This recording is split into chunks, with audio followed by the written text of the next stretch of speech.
A full-throated effort by some to prevent the Rochester City School District from ending U of R's control over East High. U of R took over what was a failing school a decade ago, and its success had many at the meeting tonight telling district leaders nothing should change. Jatira Marsh was there. She joins us now in the studio with what folks had to say. Jatira. Teresa, Adam, there was a full house at the public hearing. The overall message from the crowd: don't try to fix what's not broken. Parents, staff, and students shared their passion and great appreciation for East High and attribute many of their successes to the partnership with U of R. Many of them stood before the RCSD school board to ask for an extension of this contract. There's an old familiar saying, if you always do what you've always done, you'll always get what you've always got.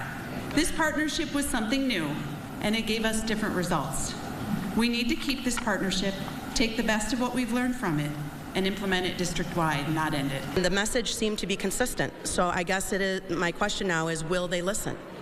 When you have a consistent message from everybody who spoke about the benefits of the kids coming to East, I hope that they really heard us. RCSD Superintendent Dr. Carmine Peluso heard from the community and says there are still things the board has to consider.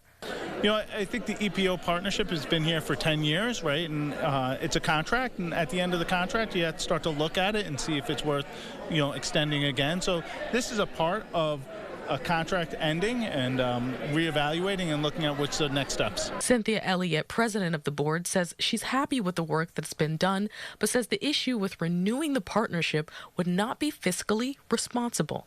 I don't believe there's a need to have the East EPO. Let me just put it out there. I don't believe there's a need to have it. I think with the people that we have working in the district now on the senior level, the superintendent and his staff, that we can do just as an exemplary job as the partnership with the EPO did. However, members of the community want to prioritize future students over the school's budget. I'm holding back tears now because I know we're worrying about money, and if we don't pay up front, we will pay at the end.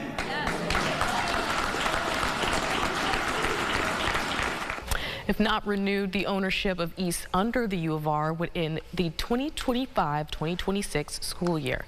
Back to you at the desk. All right, Jatira, thank you. We have much more information about that partnership over on rochesterfirst.com.